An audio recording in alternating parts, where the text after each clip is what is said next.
Today we are talking to Emma Palmer, both a clinical geneticist at Sydney Children's Hospital Network and a researcher at the University of New South Wales in Australia. Her interests are around how to improve the diagnosis of genetic epilepsies and improve the model of care for genetic epilepsies more specifically and rare conditions more broadly. Emma is passionate about improving the patient and family journey for all affected by the rare epilepsies. If you're interested in learning more, stay tuned for the chat with Emma, subscribe and press the bell below for notifications of our future interviews.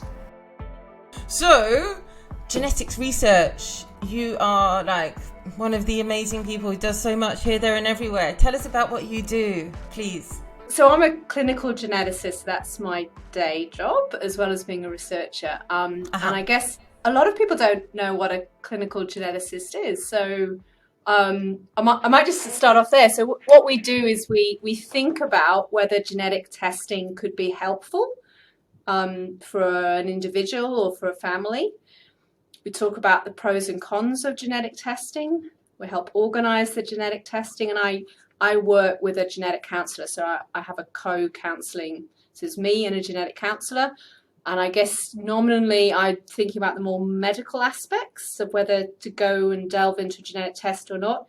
And my genetic counselling colleagues thinking not just about that, but about the whole impact of thinking about genetic testing and that process and how that might not be the right decision for everyone, but also offering the support around an individual when they're going through genetic testing, because it pulls up some really big issues, thinking about what's the underlying cause for a condition, and not only just the impact that might have on the individual having testing, but on other people in the family, whether it's an inherited condition or, could have impacts for many different people. So that's what I do in my day job. And then sometimes families come to me or patients come to me after a genetic diagnosis that's been made by someone else.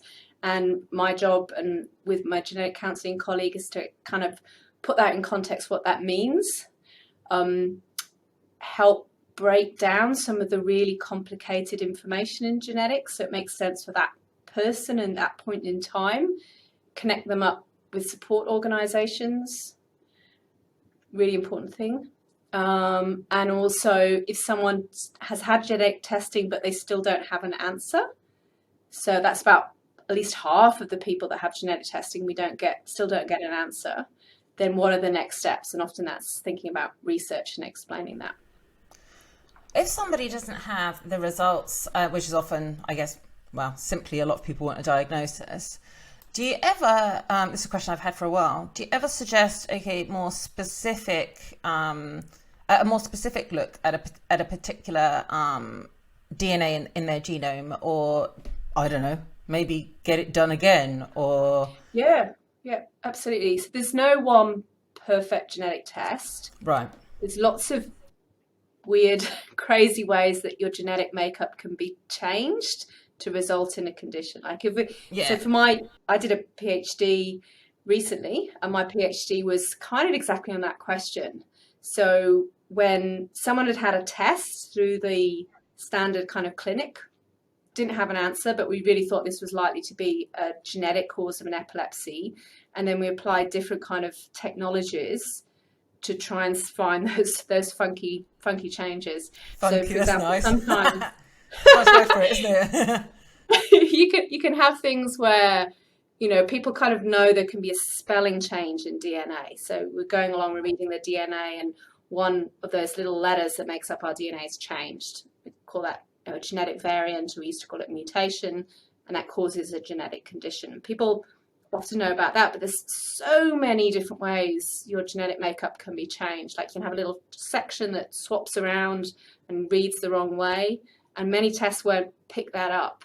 So as we get different and newer and better genetic tests, they're picking up more and more things. But back to your question, absolutely, if someone's had a genetic test 5 years ago, the field has moved so dramatically, it's definitely worthwhile having a conversation about whether it'd be a good idea to think about a new genetic test, or even going back and looking at the genetic data from that time point, but with a new fresh pair of eyes, because we're discovering new genetic conditions and learning more about genetic conditions every week. So what we thought we knew 2 years ago is completely out of date. And isn't that one of the most exciting things about the sciences? When you are contradicted and stuff is backed up with empirical evidence, and you saying, actually, I'm wrong. But isn't that brilliant? Yeah, we're genetics, we're wrong daily. and it's almost, in fact, I once worked for a service where we did have a disclaimer at the bottom of our letters, in that this is our knowledge as of X. Yeah. It will change. So, and that's often how I explain it to patients and families that I see, that genetics is still a science experiment. We're still discovering.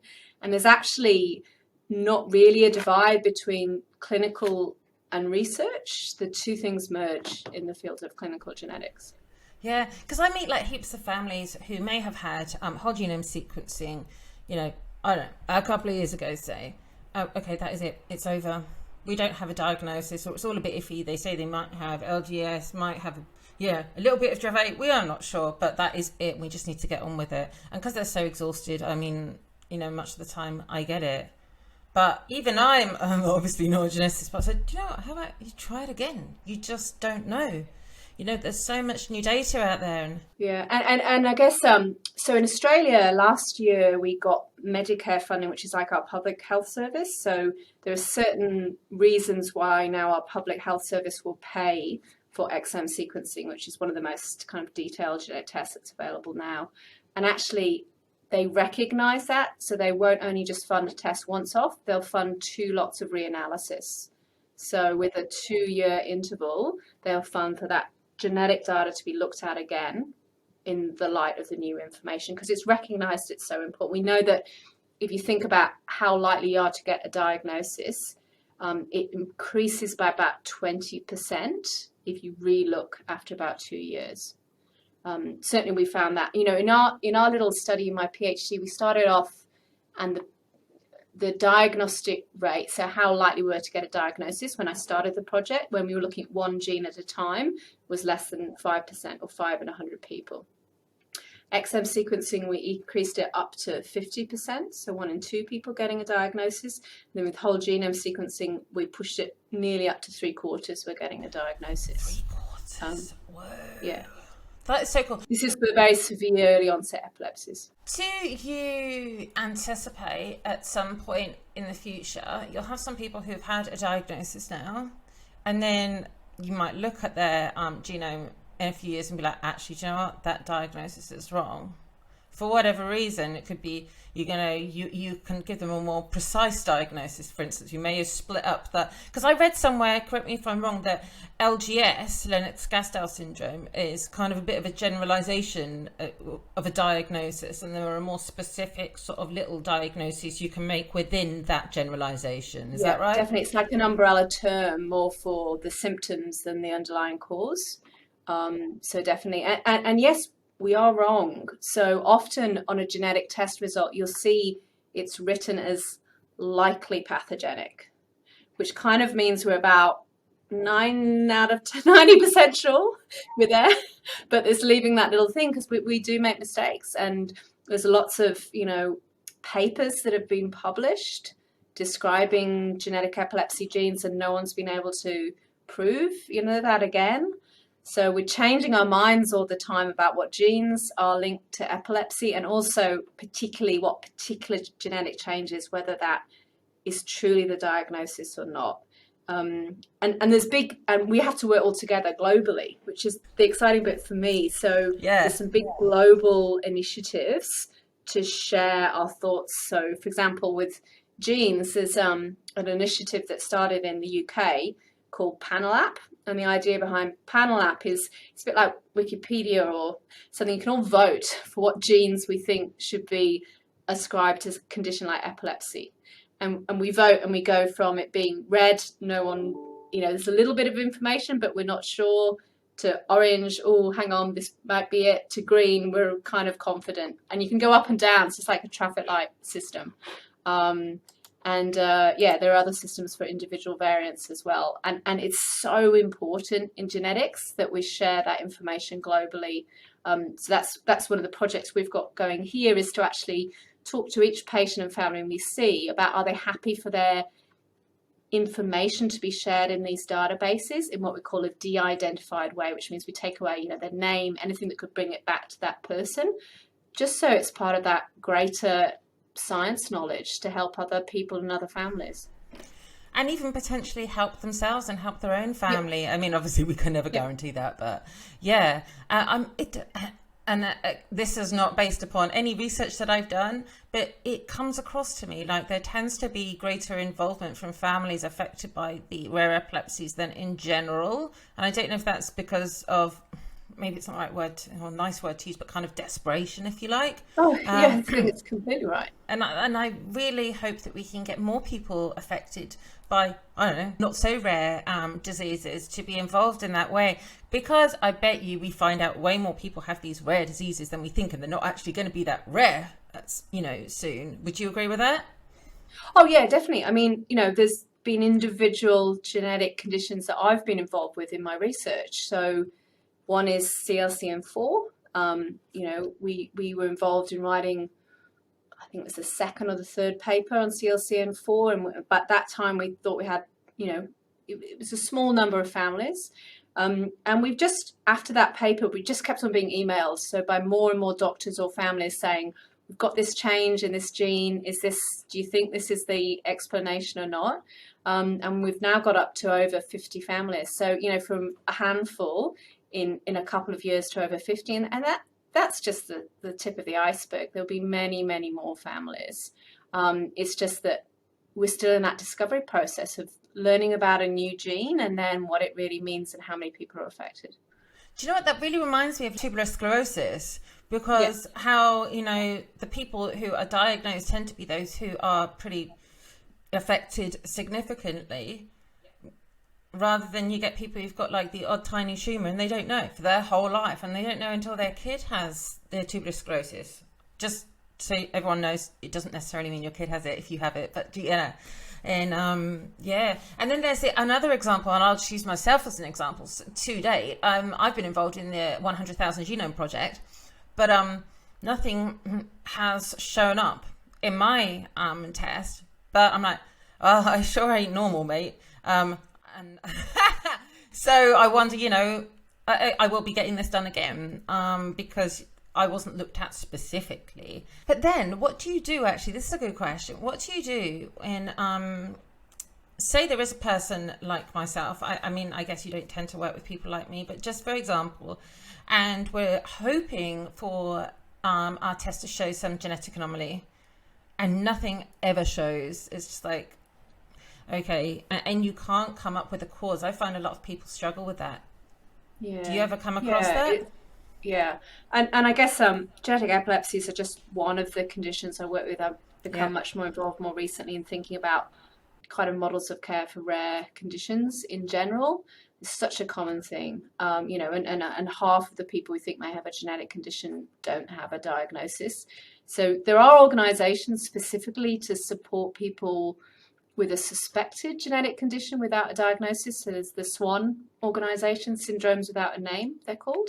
There's one in the UK, I think it started in the UK. There's a great one in here in Australia, SWAN Australia. And when you look at, I've actually got a conversation coming up, because we're doing some education for doctors around rare diseases. I've got a conversation coming up with this SWAN Australian founder, Heather, and she talks about, that uncertainty being such a huge challenge to deal with, and people, when you don't have a diagnosis, a common thing is people hear, well, it's really a condition. People get their symptoms questioned. So on top of everything else they're living with, people are accused of this not actually maybe being real, and no guidelines in terms of a crystal ball or what it may mean if they wanted to have kids themselves. So yeah, these are real issues. And I guess the other thing is, so we've got some projects recently funded in Australia to try and go as far as we can with getting diagnoses. And one of the things for the epilepsies that we think is really important is the possibility that there's a genetic condition, but it's not in every cell in the body. It's just in some brain cells. So what we'd call somatic mosaicism. So just like a mosaic tile, there's a gene change and it's in some of the tiles, some of the cells of your body, but not all of them. And in fact, there's some pretty amazing work where they've looked at things like ultrafine EEG, where they're actually doing EEG needle. And this, you can see I'm not a neurologist when I'm trying to explain this, but essentially really, really fine needles into the brain, taking out tiny, tiny amounts of brain tissue and then doing the genetic testing there and finding a gene change. But it's not, if you looked in the blood, you wouldn't see it. So it's a genetic condition, but it's confined to the brain. Do you know what that reminds me of? I read recently this article about this man, man and a lady, they'd had a baby, and then the bloke was like, no offense, darling, they didn't look too much like me. Anyway, ended up having the baby and himself tested. The baby appeared not to be related to him, or the man, appeared to be the baby's uncle. And they're like, what is going on? And then, so they did more tests on this man, and it turned out that he had absorbed his twin in the womb. Oh, okay. Yeah, and I don't know what this is called, but anyway, so the DNA or the gene from his twin that was never born went to his sperm, and that sperm contained the DNA of his brother that never was. It was amazing. Just something like those of us who are not in genetics would never think of. The thing about genetics is every possibility you could think up, may happen. So this is we have this thing called germline mosaicism, which kind of might be a bit related to this, where you do a genetic test. So say why we started to realize this is we do a genetic test on a child. We'd find a genetic condition. We'd test the parents in their blood, and neither of them had evidence of that condition. But then the family had another baby with exactly the same genetic condition. So how does that happen? That's devastating, obviously. They thought they've checked everything. And what happens is sometimes the genetic change doesn't happen for the first time when kind of the egg hit the sperm and the baby's made. It's one step back, so in a pocket of eggs from the mum or a pocket of sperm from the dad. So then that can happen again. So say it was a pocket of eggs, there could be a genetic change and it's only like in 5% of the eggs. But then that egg, then that you could have a recurrence in a sibling. And we now know sometimes, like if you look at things like Dravet syndrome, it's been suggested that could happen up to 5% of the time. So often what we do in terms of genetic counselling for families now is we talk about germline mosaicism. And so even if we've done all the genetic testing and a family are really worried about the chance of recurrence in another pregnancy because it's a really devastating severe epilepsy, they may look at options like actually doing genetic testing in the pregnancy to see whether the baby has the condition, even by that kind of 2%, 1% chance that it could be germline mosaicism. Worth checking. I know a lady whose son has ring 20, and so she's told me a little bit about this mosaicism and how difficult it can be to detect in a regular test. Yeah. Is that right? Yeah. So exactly. That's one of those examples where that's usually mosaic. So that's another really good example of a condition where actually, like if you did exome sequencing, that wouldn't pick up that condition. You have to go back and do the old-fashioned test, which is called a karyotype, like what we used to do 20 years ago, because you'd only pick it up by actually looking at the chromosomes down the microscope. You wouldn't pick it up by those next generation sequencing techniques. Sometimes the old tests, the good ones. Yeah. We should not automatically disregard what we've done in the past. The newest is not always the best, right? Yeah.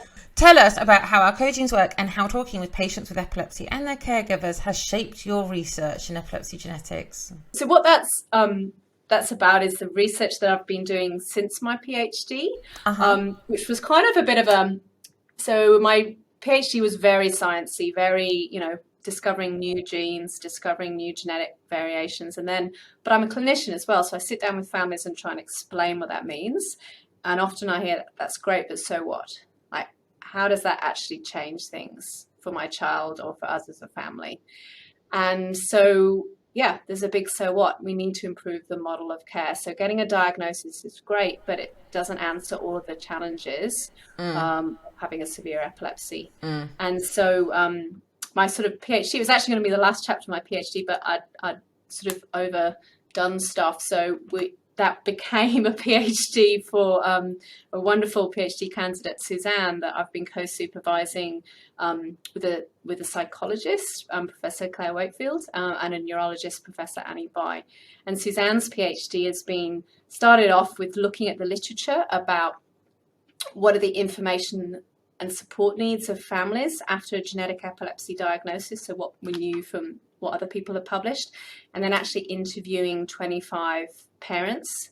And the sort of messages that came out from that were that there was this big challenge, that people were struggling because the epilepsy was so overwhelming and severe, but it wasn't the only thing going on for their kids. So as we know, there was huge impacts often on sleep, on the child's development. Autistic features were often very common, feeding difficulties, other what we'd call comorbidities, but maybe we should phrase that more as morbidities. So actually, the genetic epilepsies are complex. They affect lots of things to do with that individual.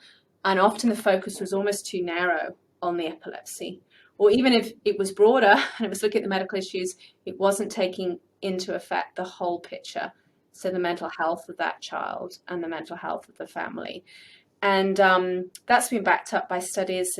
There's an amazing group in Denmark, and they saw that they did a survey, and I think some interviews. There were 40% of caregivers of a child with a genetic epilepsy have diagnosable depression, anxiety, or chronic post-traumatic stress. So it got to the stage where we were hearing this so often, we just couldn't sit back and say, oh, that's interesting, but then not do anything about it. You know, as I say, admire the data, just look at it and say, oh, that's interesting that, you know, there's a huge emotional impact of epilepsies.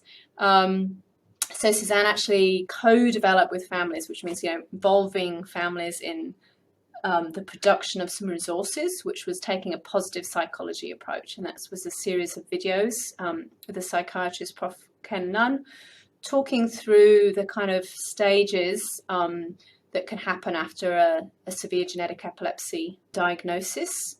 But we've tried to interweave that with the voices, the quotes from families themselves to get that authentic connection that we've talked to and listened to people who have genetic epilepsy or caring for a child with a genetic epilepsy. Like, I had a chat with a geneticist from Ireland a few months ago, and I brought up this topic, actually, saying it's fabulous, absolutely fabulous, the research you're doing, but sometimes we don't give a flying rude word about actually the seizures, the epilepsy, because that's not our priority much of the time.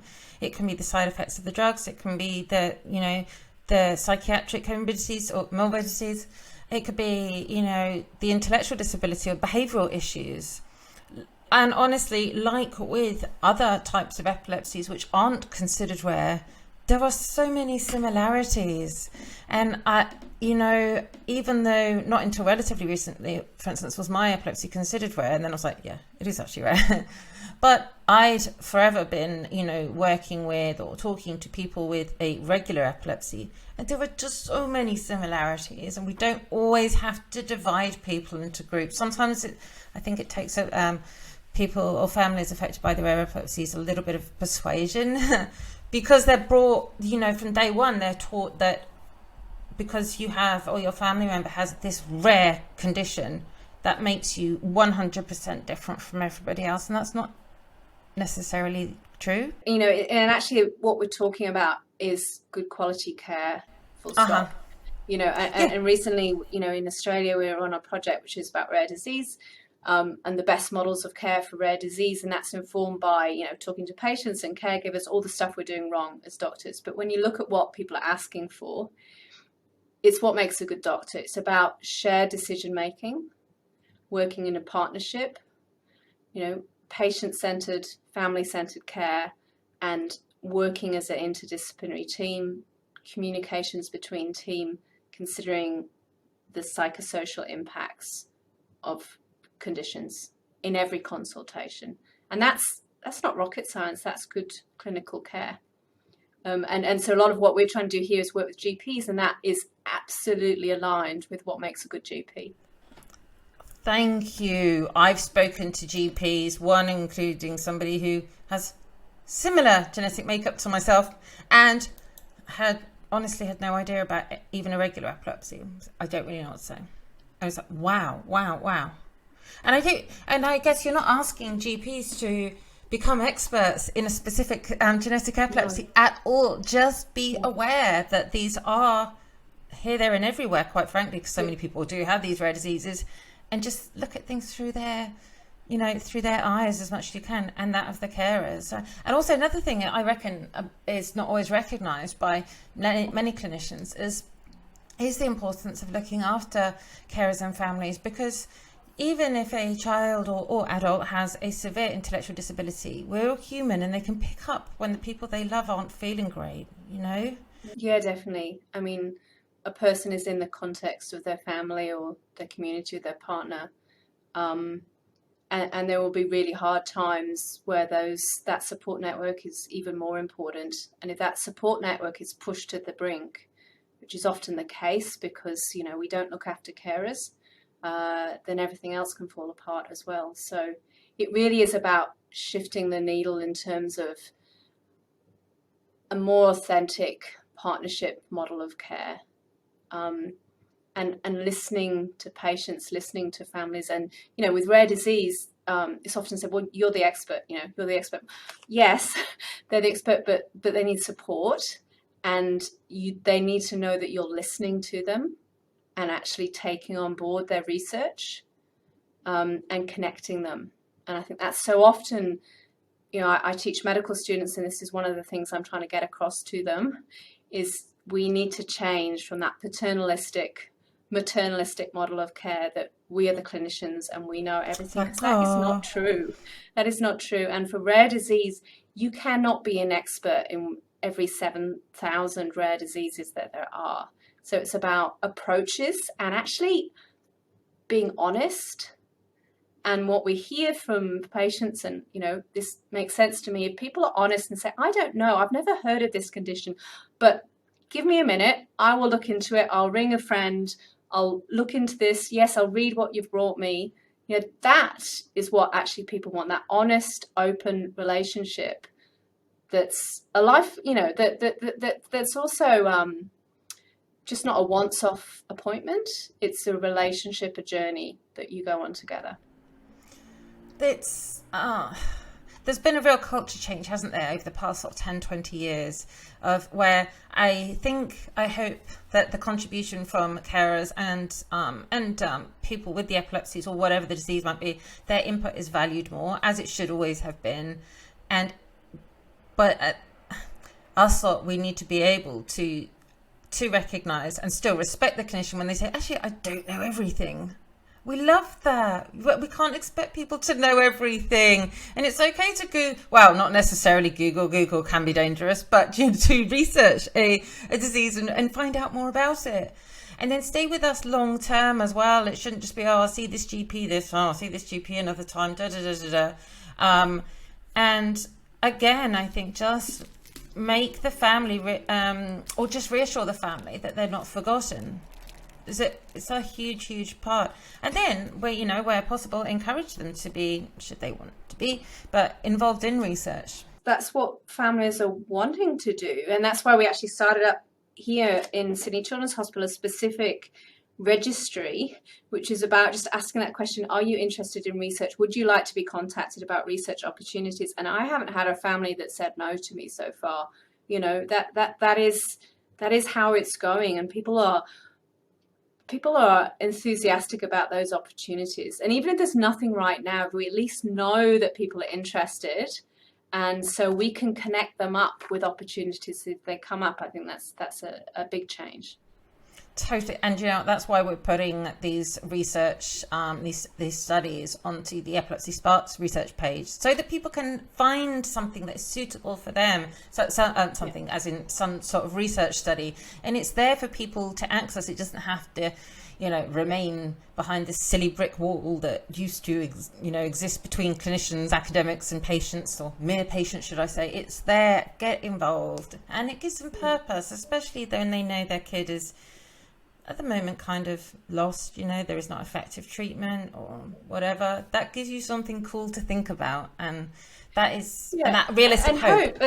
Hope's not a bad thing. Hope's a really good thing. We've had a recent genetic epilepsy family day, and we asked families what they wanted. They wanted to hear from other families, but they also really wanted to hear from researchers, even if it wasn't something that was relevant to their child right now.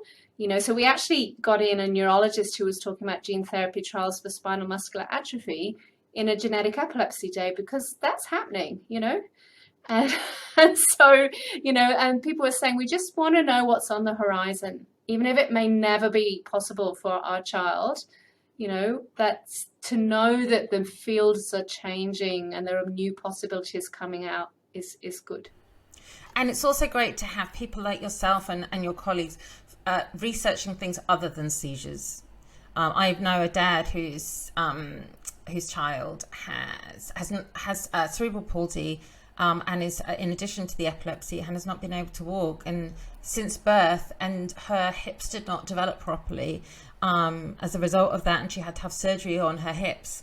And there are going to be other surgeries in the future because she's just not being pressure. I don't really understand the stuff behind it, but he just told me there's going to be other surgeries. Stuff like that. That is wonderful for him to find out more about, and to again know that he's not the only person going through that, or is not the only person with a child going through that. And then he can also relate more to his child, because he understands a bit more about what she's going through. That's such a common thing from parents, especially dads.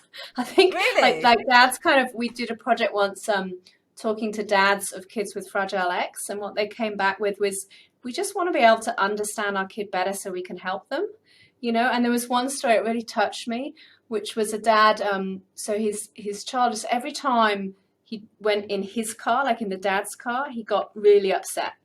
Really upset. He'd go in mum's car, he wouldn't go in dad's car. So the dad had internalized that and thought that was something to do with the kid not trusting him. Then he got a new car, different feel of the texture of the car seat, and the kid was absolutely fine, because he had often these sensory processing issues are so important in Fragile X. And so he said, if I could have known that, if someone had sat me down and said, my kid has got some sensory processing, what this may mean for you is this. If there's something that's difficult, try another, thing or whatever. Then maybe that's a car seat cover or something, Wouldn't have that been great? Because that was the dad said, I just want to help, and I need that toolkit to know how I can help and how I can support my family. Things like that relate so closely to the child's mental health, to their likelihood of having a seizure, because if they're freaked out and nervous, that all combined, isn't it? Just like so closely. I think we're getting better at recognizing that, I think, but people still need to know that, And there's some of the genetic epilepsies where a child may actually never have a seizure. It's the same gene, So I've got a family I see where it's the STXBP1 gene, which is one of the commonest genetic epilepsy genes, and that child has never had a seizure. They have cerebral palsy, a movement disorder, which is often a feature of that condition, and that's how varied it can be. It is just so amazing. And this is probably going to sound a bit selfish, but personally, honestly, what you're doing helps me mentally, and therefore in terms of my epilepsy as well. Even somebody without these, quite frankly, some awful comorbidities, it just helps us a lot. And it helps the people that care about me. So other people who don't have a diagnosed rare epilepsy recognize that you can relate to us. You really can relate to us. And everybody, whether they realize it or not, does know somebody affected by these types of conditions in some way. You also wanted to mention a new project called Gene Equal. Tell us about that. Like most of my research, it comes out of what I think I do really badly as a clinician. So I recognize I'm not doing a good job here. So like my PhD came out, I'm not doing a good job getting diagnoses. So let's see if we can improve that. So Gene Equals come out of, I don't think I'm doing a good job talking to people who themselves have learning difficulties about genetics and about genetic testing. So it's a project where I've linked up with some amazing researchers at the University of New South Wales whose background is special education and inclusive research, inclusive and accessible research. So that's conducting research with people with intellectual disability as members of the research team. Cool. Which is amazing. We've one of our research team, Julie herself, is a self-advocate. She has an intellectual disability, and she's an adjunct lecturer at University of New South Wales. That's fabulous. And so she's helped with the whole study design, which we're working with the Ministry of Health here in New South Wales, which is our part of Australia, which is conducting inclusive interviews with people with intellectual disability about their thoughts and experiences of genetic testing and counselling. So we can do that first step of saying, how's that gone for you? And what can we do better? And then we can work together to try and get some solutions for that. Talking about, obviously, learning disabilities or intellectual disabilities vary a great deal. You can go from whatever to whatever. What defines somebody as a suitable person for involvement in your research? For this particular study, we decided to focus on people who had a diagnosed intellectual disability, so at least a mild intellectual disability. Right. But all of our consent process was done with easy read documents, so you have to be able to give informed consent to participate in a research program. And so what I had to do was completely relearn for this project how you do informed consent for someone with intellectual disability.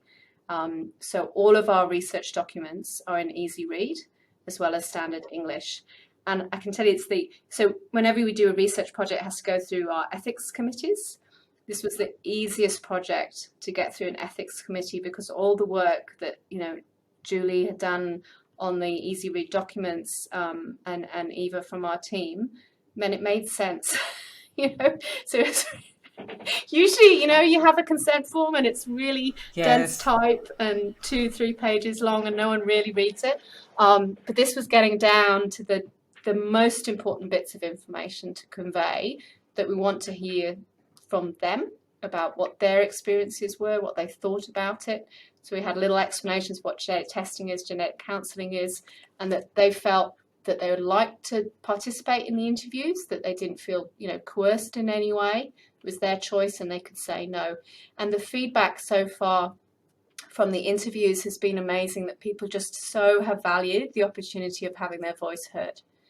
And they have talked and talked and talked, and it's just brought up some chronic trauma of people, with intellectual disability who've internalized over many years words, disability, mutation, all these negative words and terminology, and that's become part of, they've internalized that, and the mental health impacts are immense, and we are not recognizing that in clinic because we're not spending the time and the relationship building that needs to make happen for people to open up about that. So, I think it's actually a project that is really important because I think we need to make sure we're including everyone in their own healthcare. So in Australia, we've just got a roadmap for improving healthcare for people with intellectual disabilities, and the sort of the byword of the self-advocacy movement is nothing about us without us, which I think is true for all research, isn't it? Totally. I love this. I have a family member who has severe intellectual disability, epilepsy, and a squillion other things combined. And she's not able to articulate anything. She's nonverbal and many things. But I just know for her parents, this is wonderful news. This is so lovely. I want people to recognize that you don't have to have exactly the same diagnosis. You don't have to have the same, IQ as somebody. This is all something everybody can relate to. And also, the writing that you've done for this lady, this is probably great for lay people in general, right? Oh, God, yeah, absolutely. Absolutely. When we look overall as our population at health literacy, and then we think, why is research so biased? And we're only getting the metropolitan families that are really highly educated. Well, we don't make research accessible. So, yeah, I'm learning huge amounts with this process. And then another project I was on, I completely changed the consent process So that Fab. I use the model of what we've done for this, and it sailed through ethics because it made sense. Have you got any First Nations people included in your research? Just random question. So in Australia, we have to ensure that we're doing research exactly, like I said, nothing about us without us. So in Australia, there's been huge issues with genomics research for Aboriginal and Torres Strait Islander people that has not been culturally appropriate or culturally safe.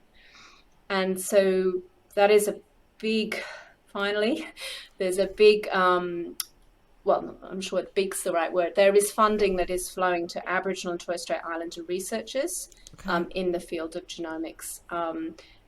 There's several amazing centres with Aboriginal and Torres Strait Islander researchers working in genomics. And I am not of Aboriginal and Torres Strait Islander descent by any means. I was brought up in the UK and only came here relatively recently. So what I think is really important is that we're enabling researchers from those communities to do high quality research with their own communities, because I cannot in any means say that I could speak for Aboriginal and Torres Strait Islander communities. And so what we're trying to do is all of our research that we're thinking about making this culturally safe and appropriate for all communities. And that's really appropriate. And that, speaks to also the huge numbers of patients that we see where English isn't their first language. Of course, exactly. Yeah. And Australia being such a sort of wonderfully diverse immigrant, if you like, nation, it's so crucial. It's a wonderful mixing pot. It's been so lush talking to you. Thank you so much, Emma. We could go on for flipping forever, and I know there's like heaps of things we've missed and stuff, but it's been lovely chatting with you. Oh, thanks for the opportunity.